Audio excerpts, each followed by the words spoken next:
All right, well, you want to step aside or you want to keep it here? Let's keep it here. What's going on? What's on your mind here, Dan?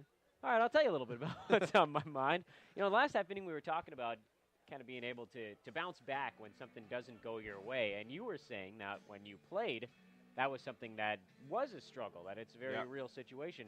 So my question is, what do you use mentally to overcome that? Is it something where this is the first thing that would pop into my mind, and I'm not out on the field, is if your first baseman makes an error, in your own mind, make it about picking up a teammate. Yeah, you can do that. The only thing about being a pitcher though is that it is largely a solo mission out there, and you can make it about picking up a teammate. But oftentimes, I think the best route was to kind of try to pick up yourself, and you do that in a lot of different ways. You know, I was taught, you know, own the mound out there. If you want to take a couple extra steps off the mound, if you want to take another 10 seconds to deliver your next pitch, that's completely up to you, and you dictate the pace. So if you ever think that you're in a funk, you can get yourself out of it by simply playing your own style of baseball and not letting it go to your head. And I think that's what Miles Glazier was not able to do. He didn't play at his own pace, and he kind of let that first hit by pitch get to him, the second one definitely, and the third one was just, he had to get out of there. And I think that just goes to show, you know, he's got a lot of time. He's a freshman, so he's going to learn how to kind of cool and calm himself down when he does hit batters. But yeah, I think it's a lot about, you know, that internal battle of just kind of dictating the pace of the game and letting the game come to you, and yeah, trusting your fielders even when they make errors. And that's honestly a tough thing to do. Yeah, you know, I think that you and I can probably both agree. We watch a lot of sports and of many different varieties, and I love all of them equally. But I think as Like far your as children. yeah, like my different multi-billion-dollar children.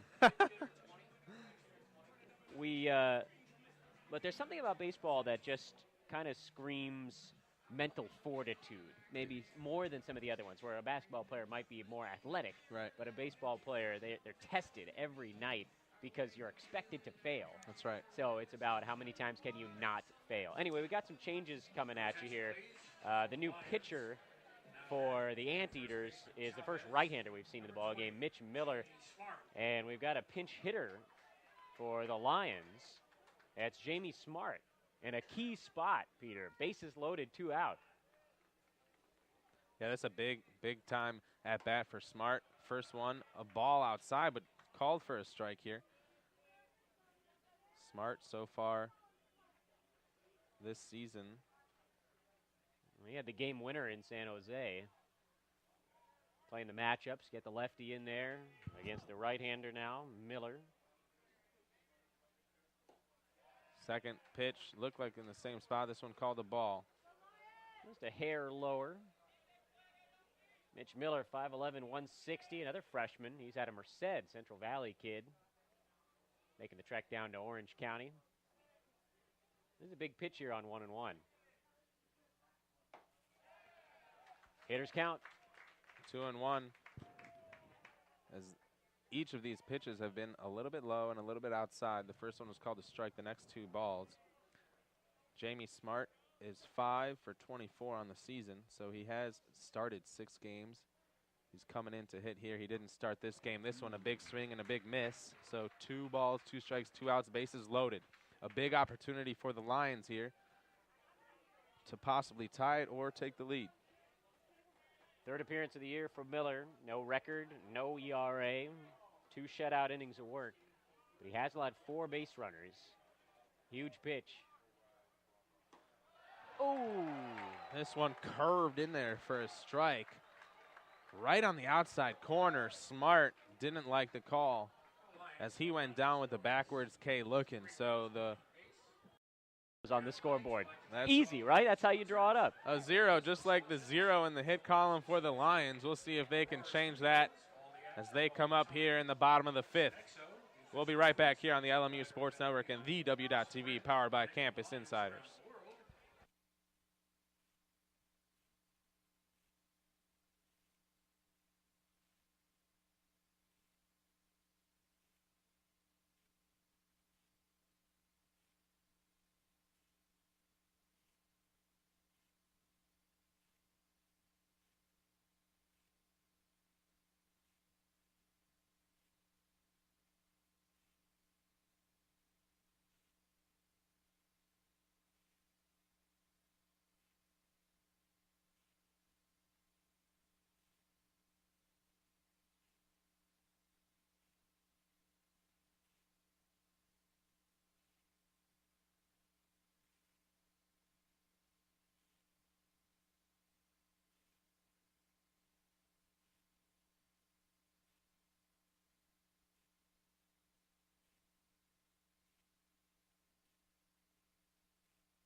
Following an incredible play from Billy Wilson, we welcome you back here on the LMU Sports Network, and the game is still 1-0, thanks to the left fielder's glove.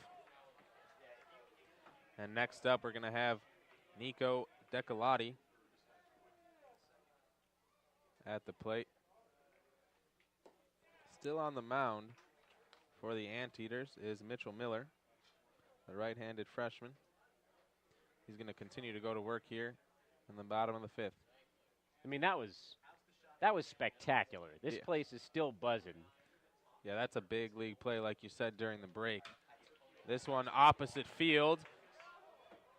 Darn close. Decolati. I thought that was going to land in. He kind of lunged for it a little bit. It was slicing away from Castellato. Yeah. And that's, by the way, a mouthful. Yeah, I was about to say Decolati flies out to Castellato.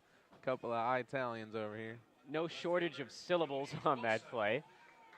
But, you know, just keep battling. That's the key. A lot of times you'll see a big defensive play kind of lead to a little momentum on the offensive side. Yeah, Billy Wilson, welcome to the plate with a round of applause. Well deserved. As he takes ball one out. That was tremendous. That was full extension, flying through the air. That was Superman. Something else as Billy Wilson will try to do it at the plate with a hefty swing. Doesn't connect, 1-1. Yeah, that was a pretty good hack. You know what? You earn a big swing after a play like that. Do whatever the heck you want on offense. I don't care. That's right. You know, Wilson's one of those guys. He's just a pretty solid ball player. Yeah, Billy Wilson was hitting closer to the top of the order last year as a freshman. He's definitely gotten a lot of at-bats in a very young career so far for the Lions.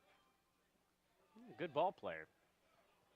1-2, the delivery as Billy Wilson, a strikeout, tipped and caught by the catcher.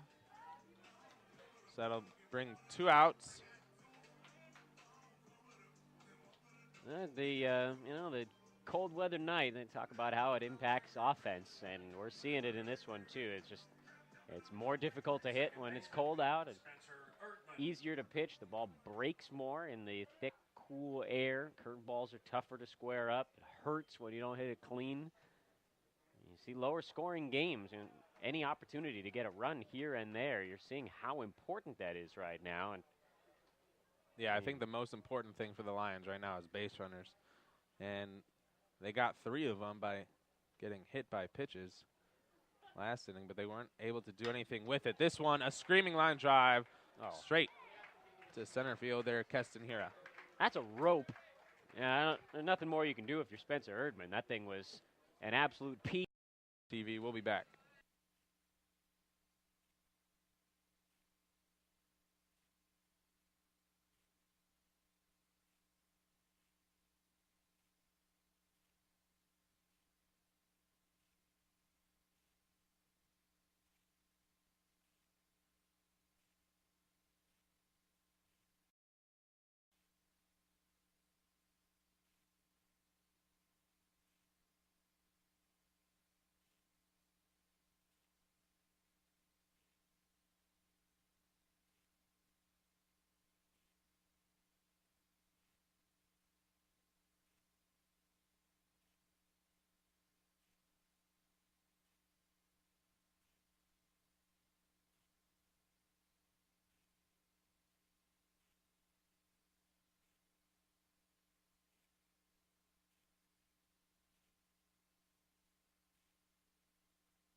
Austin Miller is going to lead off for the Lions here in the bottom of the 6th inning.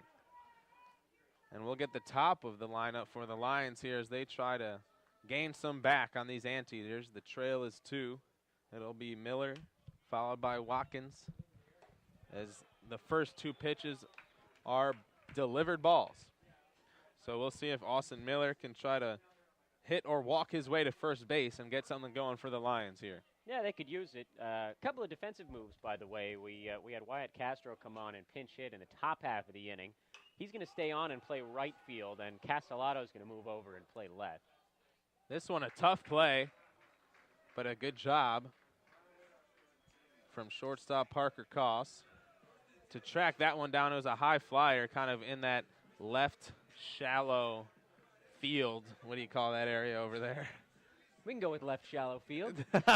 Probably shallow left field if you think about it. Nonetheless, a good play. Yeah, it's an in-between spot. You know, you got bodies going out, you got bodies coming in, you got a shortstop cutting across, a third baseman retreating, but that's a good play. That's Parker's play. He had the best angle on it, and Yeah. that's a ball that could easily fall in behind him for a base hit, but the Anteaters a lot of credit. They're making the plays so far today. They haven't really capitalized on their offensive chances. Yeah.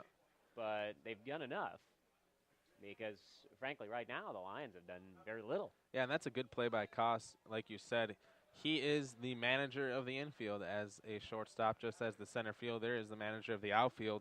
And we talked about their defensive prowess so far, the Anteaters. However, the Anteaters are sporting a .954 fielding percentage. That's the only category that UCI ranks last in the Big West. The team committed 14 errors, including 4 in a game twice. Well, you certainly wouldn't know it. Not tonight. Sean Watkins goes to deep right. And this one is a fly out for Sean Watkins. So 2 up, 2 down. And in right field is going to be Wyatt Castro, getting under that one very easily. Yeah, it's the second you get inserted into a ball game, the ball finds you. Isn't that the age-old adage? That's right. It comes true yet again. Something like that is written somewhere. We got to get a hit here, man. This Yeah. is getting crazy. Yeah.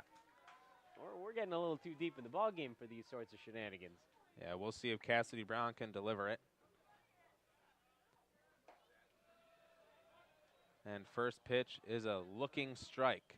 And a lot of these players are, battling counts. And, I think if you're the head coach for the Lions, you got to just be green light. If you're in the bottom of the 6th inning still without a hit, you're just green light all the time. You should not be looking at pitches. And even that one a little bit low and inside is a good look, but if I'm up there, I'm swinging the bat. I'm trying to get on base any way I can. Well, it's tough, because you want to try to balance the fact that it's still a close ball game. You can get a walk, bloop and a blast, the old Oakland A's adage. That one well struck but foul. Yeah, a little. You're still quite close, and I know 2 kind of feels like a mountain tonight, but 2 goes quick. Yes, it does, and we'll see if that can prove true for the Lions. They hope that it can. Bang a couple off that blue monster. Gotta get them running around the bases. Yeah, it's a big wall out there in left with the Louisville Slugger sign on it. Ooh. And no sluggers have been able to reach it tonight except for Keston Hira, who nailed one over the 362 Mercury sign in left field. You think his whole body's still shaking after that foul ball? That one went off. That looked like the ball couldn't have been more than about 2 inches above his hands. Ouch. That's a clunk on a cold night. 1 and 2, 2 outs. This one in left center, easily tracked down by Keston Hira. And the side is retired. So 1, 2, 3 goes the top of the order for the Lions. Miller, Watkins, and